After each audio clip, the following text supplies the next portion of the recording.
Libro El despertar del hombre. Autor Samael Aun Weor. Quien se apodere del carbunclo rojo tendrá el elixir de la larga vida, la medicina universal y el poder para transmutar el plomo en oro. Gnosis, ciencia y cultura para llegar a Dios. El hombre está tan cerca de Dios que de por medio solo está la mente. Samael Aun Weor, Kalki Avatar de la nueva era de Acuario. Prefacio. Ser un desorientado no es difícil. Es uno más del montón. Es una unidad que consume, es un esclavo al servicio de las tinieblas, vicios, placeres, tristezas, desolación y muerte. En este pequeño libro encontrarás orientación para saber quién eres. La sabiduría gnóstica te da el punto de partida, la palanca que pedía Arquímedes para mover el universo. Ese punto de apoyo es tu propio cuerpo. Aprende a conocerlo y moverás el universo. La educación que recibimos es totalmente material. Por medio de ella adquirimos el conocimiento básico para nuestro comportamiento en la sociedad y el manejo de las cosas que el hombre acepta como conocidas. Nuestro organismo tiene 5 sentidos. Estos sentidos son nuestros informantes, son los instrumentos que tenemos a nuestro servicio para conocer. El conocimiento intelectivo corresponde a la lectura que acumulamos en nuestra memoria para servirnos de él y en parte transforma nuestro organismo físico y nos abre camino para adquirir una recia personalidad. Pero nada puede nacer en favor de los poderes del maestro interno. Nosotros los gnósticos nos valemos de esos 5 sentidos, pero mejorándolos para que los informes que nos suministren sean exactos. Además, usamos 7 sentidos más que nos permiten conocer el vehículo en que andamos, cuerpo físico, conocer a fondo las funciones de este vehículo y aprender a gobernarlo. Cuando somos duchos de este cuerpo en lo físico, moral y espiritual, ya poseemos el punto de apoyo por medio del cual podemos mover el universo. En este libro se habla de los 3 factores de la revolución de la conciencia. Esos 3 factores nos permiten libertar nuestra conciencia. Para nosotros la conciencia corresponde a la vida vivida a través de cientos de existencias en el peregrinaje que hace el espíritu en la materia, pasando por 3 reinos, mineral, vegetal y animal. Las religiones le dan el nombre de alma a esta sabiduría que tenemos almacenada en los 33 cañones de la columna vertebral. Mejoramiento de los sentidos externos e internos. Cuando el hombre llega al estado humano, adquiere el don del libre albedrío para poder elegir voluntariamente e involuntariamente el bien y el mal.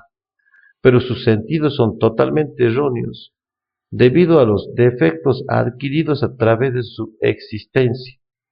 A estos defectos le dan el nombre de pecados algunas religiones. Esos defectos hacen defectuosos nuestros sentidos, es decir, nuestros informantes. Así el mentiroso hace que sus sentidos no puedan ver la realidad tal como es, y hace que cada ladrón juzgue por su condición. Y la Biblia dice, prenden al impío sus propias iniquidades. Nosotros para mejorar nuestros sentidos hacemos una lista de nuestros defectos. Una vez conocidos, los analizamos y nos damos cuenta que podemos vivir sin necesidad de ellos. El hombre o la mujer iracundos pueden darse cuenta que toda su personalidad mejora si son capaces de combatir la ira. La ira es odio, y el que odia peca contra el Hijo que es amor. De modo que jamás la persona que odie podrá sentir la gracia del amor, con la cual podemos manejar las fuerzas de la naturaleza. El que miente peca contra el Padre, que es verdad, y jamás podrá recibir las dádivas que el Padre da, como la paz, sabiduría, etc. Entre más mienta, más imperfectos serán sus sentidos, más se aleja del ser al cual busca. Se habla también sobre la castidad científica, es decir, el aprovechamiento de la energía creadora en su totalidad. La sabiduría gnóstica le enseña a transformar su propia simiente en luz y fuego. Con la luz de ese fuego podemos salirnos del laberinto que hemos formado a través de nuestras mal orientadas existencias. Podemos formar al Cristo interno en nuestro corazón y conquistar el camino angélico o débico, o por lo menos llegar a ser un superhombre.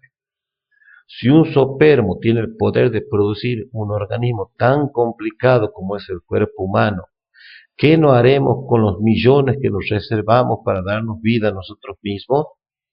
Aquí conocemos la sabiduría de la transubstanciación y de la santa unción y el tercer factor de servicio a la humanidad, con el cual producimos dharma, moneda diametralmente opuesta al karma. Este capital nos permite curar enfermos y hacer milagros incalculables. Lee este librito, lector ocasional, y puedes estar seguro que ha llegado a tus manos una sabiduría que puede convertirte en superhombre, que te da poder para romper todas las cadenas que atan a vicios y placeres, caminos que conducen a la devastación. Aquí tienes el punto de apoyo que pedía Arquímedes para mover el universo. Julio Medina Vizcaíno, Movimiento Gnóstico Cristiano Universal. Capítulo 1. ¿Qué es gnosis? Toda teoría es gris, y solo es verde el árbol de dorados frutos que es la vida. Goethe. Gnosis significa conocimiento, sabiduría. La gnosis es el conocimiento de una sabiduría trascendental y transformativa que enseña a la humanidad a ver, oír y palpar todas las cosas que hasta el momento se señalaban como grandes misterios y enigmas. La gnosis es una verdadera escuela científica de iniciación en la vida, que persigue una transformación del ser humano. Pretende que cada hombre cambie desde sus principios básicos y costumbres, que se convierta en verdadero hombre. La gnosis en sí pretende que cada hombre tenga un espíritu vasto y lúcido, que intente establecer un nuevo orden racional, científico en las costumbres generales del vivir, inspirándose en las leyes inmutables de la naturaleza. El conocimiento de la ciencia gnóstica abarca los 4 pilares del saber humano: ciencia, arte, filosofía y mística. La gnosis, con un estilo de vida, como una filosofía mística, se fundamenta sobre una concepción racional y científica del universo. El gnosticismo aparece en épocas de crisis, de perturbación social y espiritual, como una corriente ideológica importante para que el ser humano alcance una transformación física, psíquica, social y espiritual que le permita conocerse a sí mismo, conocer sus propios defectos y errores que lo conducen prematuramente a la vejez, a la tumba, a la desintegración. Esta sabiduría la encontramos en los misterios de Mitra, de Eleusis, en el hermetismo, en los misterios de Dionisio, de Hécate, de la Gran Madre, de Serapis, de Cibeles, de Isis, también en el orfismo y el pitagorismo, en los libros egipcios y tibetanos. La gnosis se desarrolla en el seno del cristianismo, conociéndose como el cristianismo primitivo o cristianismo esotérico, para luego disolverse en innumerables sectas, las cuales se fueron convirtiendo en sociedades secretas a medida que el esoterismo se fue haciendo más fuerte. Cuando el hombre comienza a observarse detenidamente a sí mismo, desde el ángulo de que no es uno, sino muchos, obviamente ha iniciado el trabajo serio sobre su naturaleza interior. La gnosis da la metodología y enseña el modus operandi mediante el cual puede uno ser asistido por fuerzas superiores a la mente. En la antigüedad se decía: hombre, conócete a ti mismo y conocerás el universo, que se formula con la síntesis de todas las teorías, es el conocimiento superior. Es claro que en esto suele haber hoy raras excepciones, que tenemos que buscar con la linterna de Diógenes. Esos casos raros están representados por los hombres verdaderos: Buda, Jesús, Hermes, Quetzalcóatl, etc. El hombre máquina es la bestia más infeliz que existe en este valle de lágrimas, pero él tiene la pretensión y hasta la insolencia de autotitularse rey de la naturaleza. No se te ipsum, Hombre, conócete a ti mismo. Esta es una antigua máxima de oro escrita sobre los muros de Delfos en la antigua Grecia. El hombre, ese pobre animal intelectual que se califica equivocadamente de hombre, ha inventado millares de máquinas complicadísimas y difíciles, y sabe muy bien que para poder servirse de una máquina necesita a veces de largos años de estudio y aprendizaje, pero en cuanto se trata de sí mismo, se olvida totalmente de este hecho, aunque él mismo sea una máquina más complicada que todas las que ha inventado. No hay hombre que no esté lleno de ideas totalmente falsas sobre sí mismo. Lo más grave es que no quiere darse cuenta de que realmente es una máquina. La máquina humana no tiene libertad de movimientos, funciona únicamente por múltiples y variadas influencias interiores y choques exteriores. Todos los movimientos, actos, palabras, ideas, emociones, sentimientos, deseos de la máquina humana son provocadas por influencias exteriores y por múltiples causas interiores extrañas y difíciles. El animal intelectual es un pobre títere parlante con memoria y vitalidad, un muñeco viviente que tiene la tonta ilusión de que puede hacer, cuando en realidad de verdad nada puede hacer. Imaginad que ese muñeco puede cambiar de dueños a cada momento. Debéis imaginar que cada dueño es una persona distinta. Tiene su propio criterio, su propia forma de divertirse, sentir, vivir, etcétera, etcétera. Un dueño cualquiera, queriendo conseguir dinero, apretará ciertos botones y entonces el muñeco se dedicará a los negocios.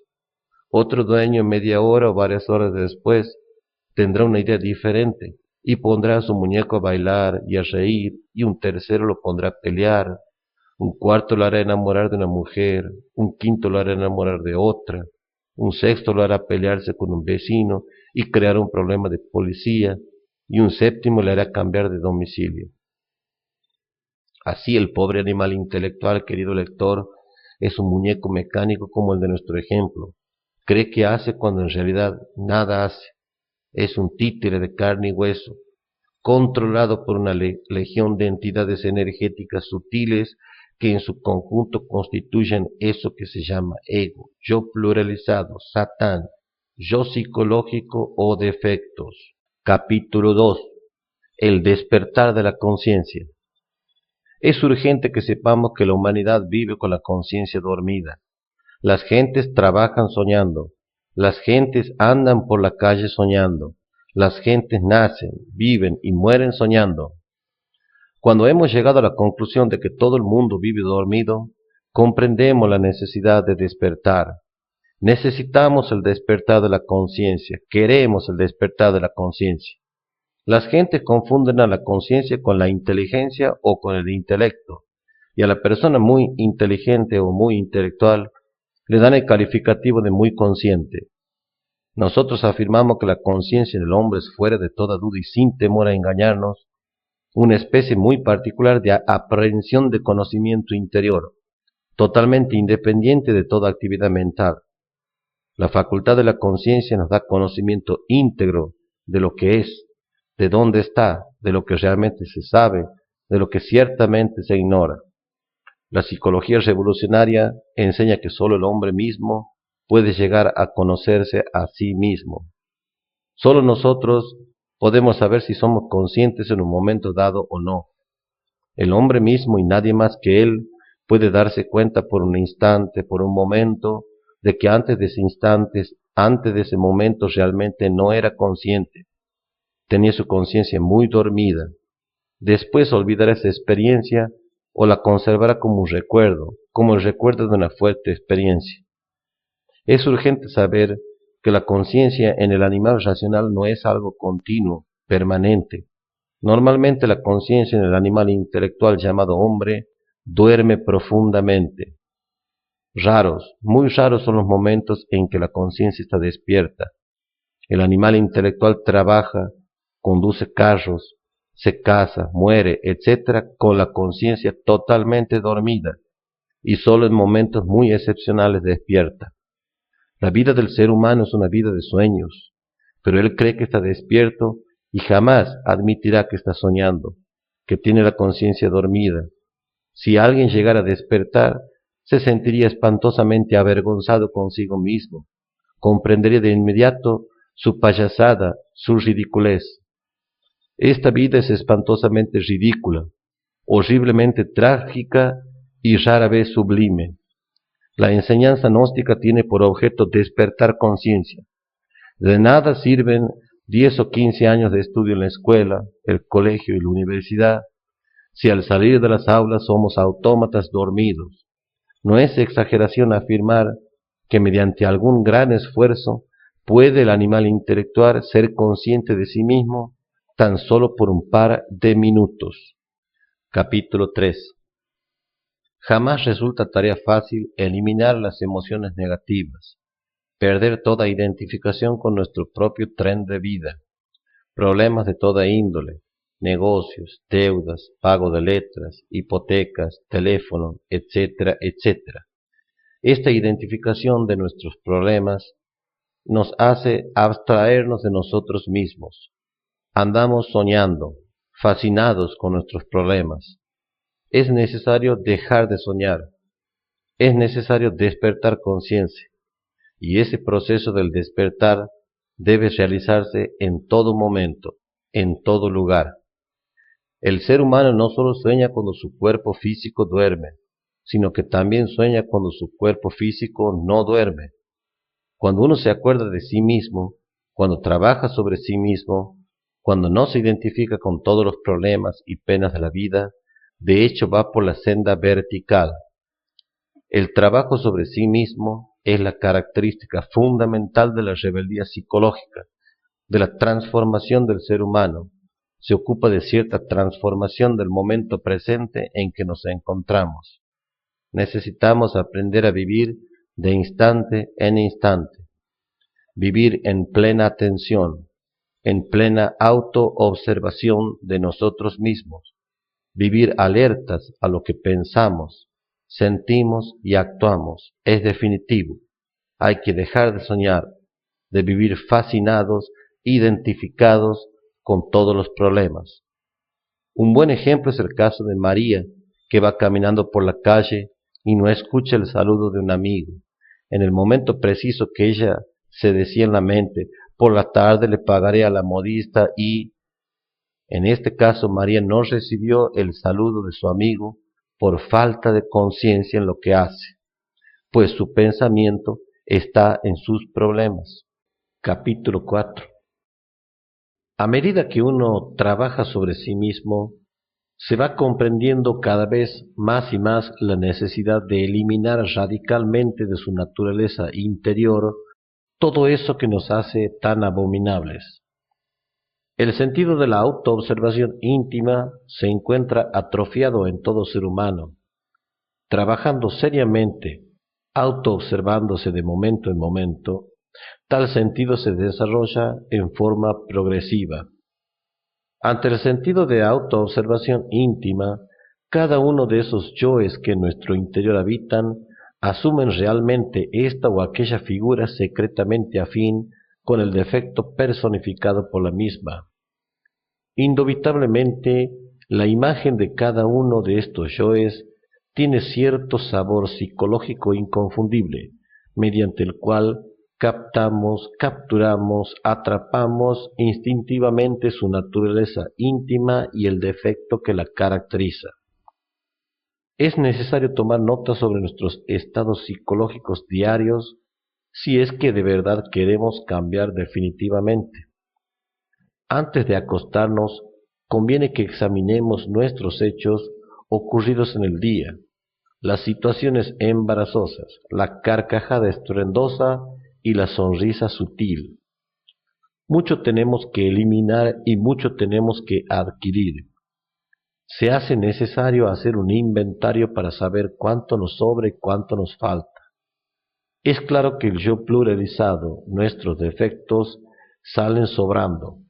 Es algo inútil y perjudicial. Si queremos dejar de ser máquinas, si queremos despertar conciencia, tener verdadera capacidad de hacer, es urgente empezar por conocernos a sí mismos y luego disolver el yo psicológico, defectos.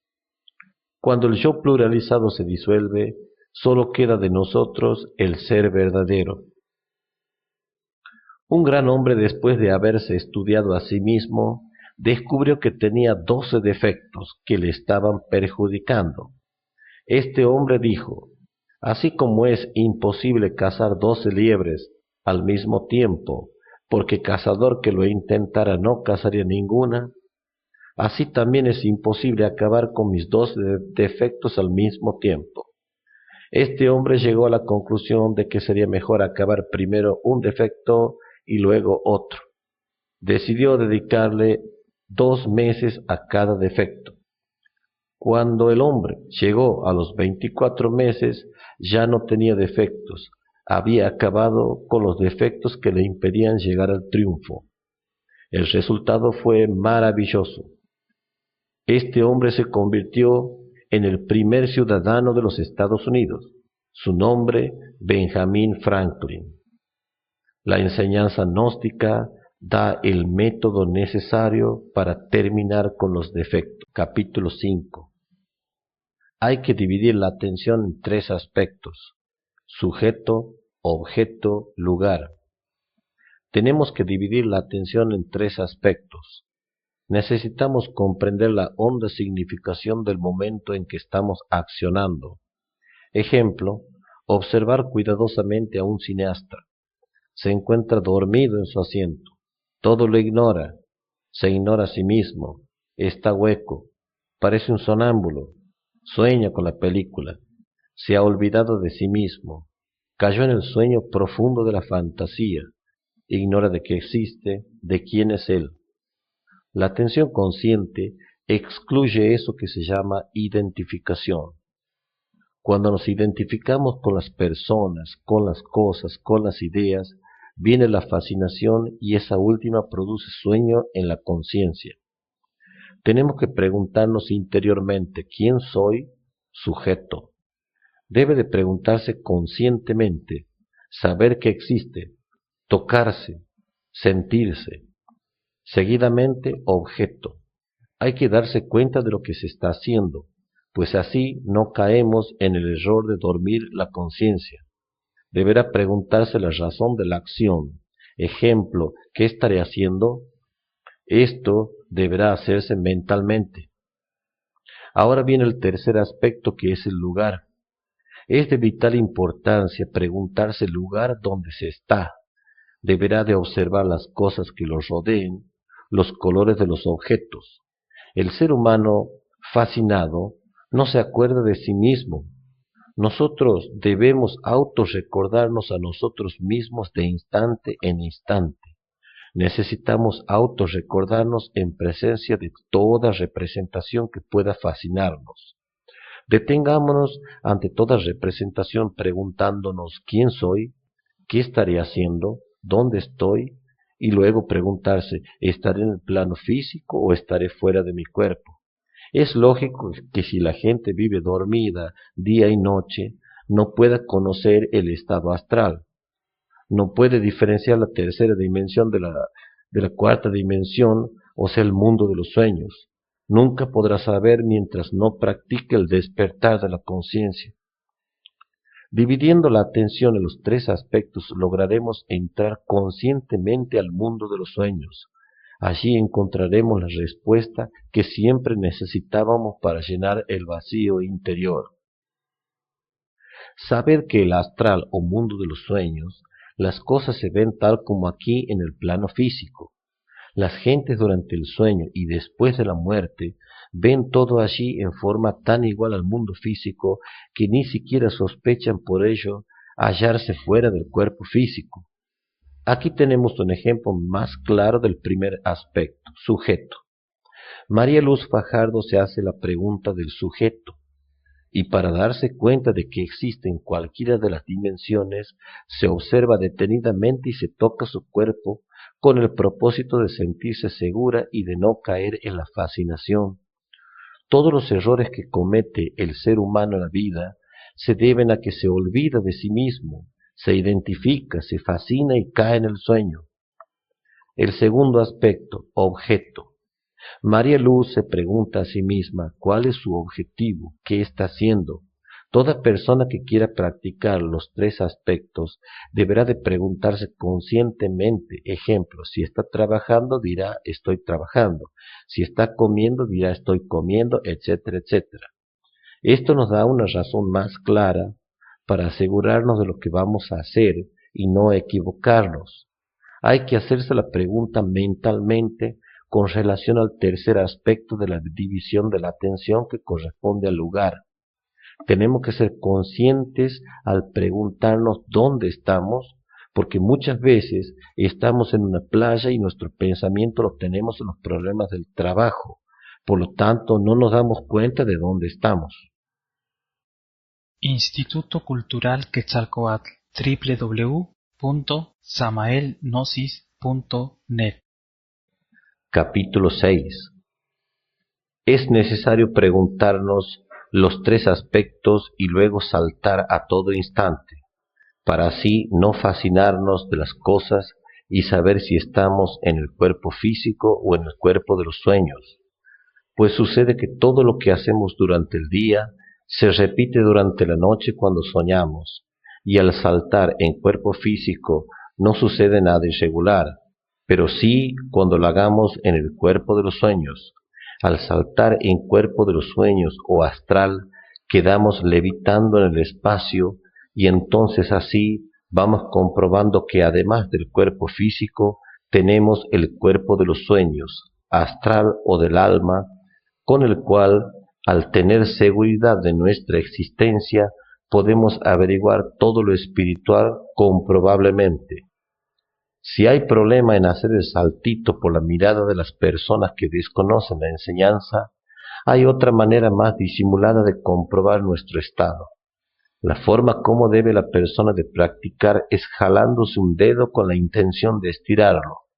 Es obvio que si no se estira al intentarlo es porque estamos en cuerpo físico, pero al acostumbrarnos a practicar constantemente, cada vez que haya algo raro ante nuestros ojos, debemos de comprobarlo jalándonos un dedo. Cuando estemos en astral y lo hagamos también, ya que todo se repite en el mundo de los sueños, veremos cómo se estirará nuestro dedo ante nuestro asombro. Lograremos comprobar que estamos en cuerpo astral. Cuando el estudiante comprueba que está fuera de su cuerpo físico, se encuentra en capacidad de conocer en plenitud los misterios de la vida y de la muerte. Puede tener contactos directos con los venerables maestros de la Logia Blanca, los cuales le darán las llaves de todos los conocimientos secretos de la humanidad y de hecho será un habitante del cosmos infinito. Instituto Cultural Quetzalcóatl, www.samaelgnosis.net. Capítulo 7. El estudiante gnóstico debe ser infinitamente paciente y tenaz, porque los poderes cuestan mucho, nada se nos da regalado, todo cuesta. Estos estudios no son para los inconstantes ni para las personas de poca voluntad. Estos estudios exigen fe infinita. Las personas escépticas no deben venir a nuestros estudios, porque la ciencia oculta es muy exigente. Los escépticos fracasan totalmente. Los incrédulos no logran entrar al camino de la verdad. El hombre es ternario, el cuerpo físico, alma, astral y espíritu íntimo. El alma es la conciencia, cuyo fluídico, que es llamado en el ocultismo cuerpo astral, es el mismo que sale del cuerpo físico al mundo de los sueños. El alma debe aprender a entrar y a salir del cuerpo físico a voluntad. Las 4 condiciones que se necesitan para despertar nuestra conciencia y liberarla del show psicológico es saber sufrir, saber callar, saber abstenerse y saber morir. Práctica para salir en astral. El estudiante deberá acostarse en posición de cúbito dorsal, boca arriba, cerrar lentamente los ojos y relajando totalmente el cuerpo se concentrará en la pronunciación del mantra Faraón. Luego doblará las piernas y volverá a pronunciar Faraón. Cada sílaba se pronuncia en una sola respiración. Posteriormente se alargará el mantra mentalmente y el discípulo necesariamente aparecerá en el mundo astral. Si desea pedir información, viajar a cualquier templo de la Logia Blanca o hablar con el Maestro Jesús de Nazaret, el Cristo. Algunas personas tendrán resultados positivos inmediatamente y podrán tener experiencias en el mundo astral. Otras, en cambio, tendrán que ser más constantes en la práctica y no desmayar, ya que tarde o temprano se verán salir en cuerpo astral, dejando en la cama su cuerpo físico. Instituto Cultural Quetzalcóatl, www.samaelgnosis.net. Capítulo 8. Lo primero que se necesita para despertar es comprender nuestra propia miseria, vanidad y dolor. Después comienza el yo a morir de momento en momento. Es urgente la muerte del yo psicológico, los defectos. Solo muriendo nace el ser verdaderamente consciente en nosotros. Solo el ser puede ejercer verdadera autoridad consciente. Despertar, morir, nacer, estas son las tres fases psicológicas que nos llevan a la verdadera existencia consciente. Hay que despertar para morir y hay que morir para nacer internamente. Quien muere sin haber despertado se convierte en un santo estúpido. Quien nace sin haber muerto se convierte en individuo de doble personalidad, la muy justa y la muy perversa. Para autorrealizarse espiritualmente es necesario vivir tres factores: morir, matar nuestros defectos; nacer, aprovechar debidamente nuestras energías; y sacrificio, servicio al prójimo. Seguidamente se explican mejor estos factores. La eliminación de los defectos se logra poniendo en práctica un método gnóstico que tiene como base el empuñar la espada de la voluntad. Crear nuestros vehículos o sentidos internos por medio del proceso científico de la transmutación alquímica de las energías en el propio laboratorio humano. A medida que el alumno va alcanzando grados de conciencia en su trabajo esotérico, los maestros de la Logia Blanca los guían. El servicio desinteresado en ayuda de la pobre humanidad doliente, vestir al desnudo, darle pan al hambriento, curar enfermos, invitar a otros a conocer este camino espiritual o enseñárselos. Mediante los tres factores mencionados, eliminación de nuestros defectos, transmutación alquímica de nuestras energías y el servicio a la humanidad, logramos perfeccionarlos totalmente. Este es el único camino espiritual. Instituto Cultural Quetzalcóatl, www.samaelgnosis.net. Capítulo 9. Todos somos títeres de los yoes, egos, demonios o defectos. Por todas partes se oyen lamentos, guerras, sangre, pestes, fusilamientos, raptos, asesinatos, etc. Este es el castigo actual de la humanidad. La humanidad entera es manejada como un títere controlada por los egos. Ellos matan, roban, violan, mienten, etc.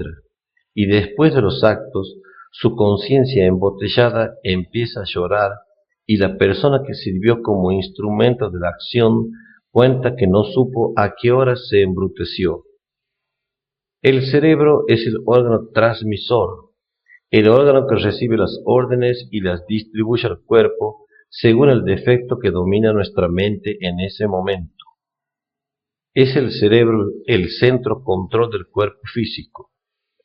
Del 100% de órdenes que emite el cerebro al cuerpo físico, el 99% son controlados por el yo psicológico. Raras veces el hombre ha recibido un llamado de piedad, de amor, de armonía. Cuando tenemos esas inquietudes de amor por algún momento es porque el real ser crístico dentro de nosotros, o la pequeña porción de conciencia, que es solo el 3% que tenemos, ha penetrado en ausencia de los yoes al cerebro para darnos una señal de auxilio, darnos un aliento de paz. Pero esto no dura mucho, puesto que el yo es tan perverso que no permite que nos demos cuenta de que existe una poderosa molécula crística dentro de nosotros. Instituto Cultural Quetzalcóatl, www.samaelgnosis.net. Capítulo 10. Así se encuentra nuestra conciencia embotellada por el yo psicológico o nuestros defectos. A medida que logremos pulverizar un defecto o un vicio, aumentaremos conciencia en poder, sabiduría y amor. Nuestra voluntad es nuestra espada del poder. Comencemos a cultivarla para lograr el desembotellar de la conciencia. La actual humanidad ya no quiere más teorías, ya no más leyes, ya no más mentiras. Quiere salir del círculo vicioso que los rodea. Quiere saber la verdad de la existencia. A través del tiempo, el hombre ha hecho mal uso de sus facultades que le fueron dadas por la divina jerarquía, y como producto de eso adquirió la conciencia solo negándose a sí mismo, matando a los defectos. Vigilándose a sí mismo se puede triunfar. Hablar del yo psicológico es hablar de las bajas pasiones, los errores de carácter, los defectos, vicios. El hombre está lleno de moléculas lunares, es completamente negativo. Jesús, el gran rabí, pasó su cuerpo lunar a cuerpo solar. Por eso los grandes pintores esotéricos pintan a Jesús sin sombra. Eso quiere decir que el gran rabí pulverizó a los mercaderes de su templo, que simbolizan los defectos o yoes, y los sacó para lograr limpiar su cuerpo y tener luz solar. Mientras nosotros no erradiquemos todos los demonios que llevamos dentro, no llegaremos a tener cuerpo solar. Solo trabajando con la transmutación alquímica de nuestro laboratorio humano, podemos cambiar nuestras energías lunares a solares. Se dice que cuando una persona es demasiado perversa, la tildan de negra, o dicen ese fulano tiene la conciencia negra, y en realidad están diciendo la verdad. Nuestra conciencia o nuestro hálito de vida están embotellados por los demonios negros que llevamos dentro. Hay que trabajar en los 3 factores que nos brinda la gnosis para lograr la luz de que nos habló Jesús el Cristo. Y esa luz es la energía solar que necesitamos para tener los poderes latentes que tuvimos al comienzo.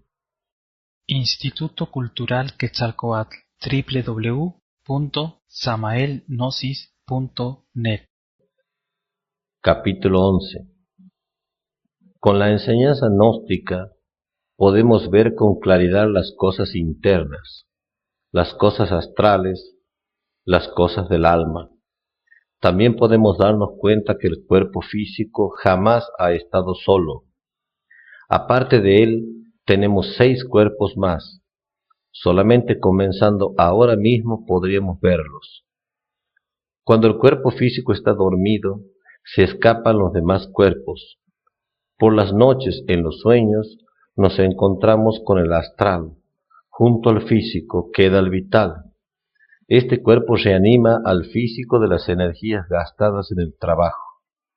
El cuerpo mental flota en las dimensiones junto con los cuerpos de la voluntad, de la conciencia y el íntimo.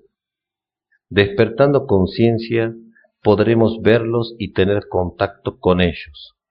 ¿Quién soy? ¿Por qué existo? ¿Para dónde iré después que muera? A cada ser le toca contestar estas preguntas, pues estas 3 preguntas están hechas directamente a su interior. Casi la mayoría de la humanidad vive ocupada pensando en quién es en realidad, pero no se ha puesto a trabajar para lograr tener contacto directo con el Padre interior, el íntimo. Cuando ya empezamos a trabajar con los tres factores, vamos teniendo información de nuestra conciencia y ella nos da la enseñanza necesaria para saber vivir feliz. El maestro interno de cada quien está a la orden de cualquier discípulo que quiera entrar a trabajar por despertar conciencia. Instituto Cultural Quetzalcóatl, www.samaelgnosis.net. Capítulo 12. El trabajo esotérico gnóstico. Es urgente estudiar la gnosis y utilizar las ideas prácticas que en esta obra damos para trabajar seriamente sobre sí mismos. Sin embargo, no podríamos trabajar sobre sí mismos con la intención de disolver tal o cual yo sin haberlo observado previamente. La observación de sí mismo permite que penetre un rayo de luz en nuestro interior.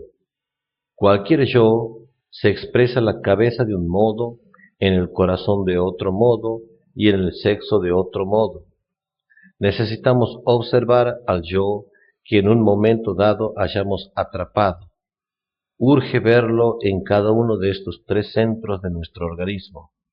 En relación con otras gentes, si estamos alertas y vigilantes como el vigía en épocas de guerra, nos autodescubrimos.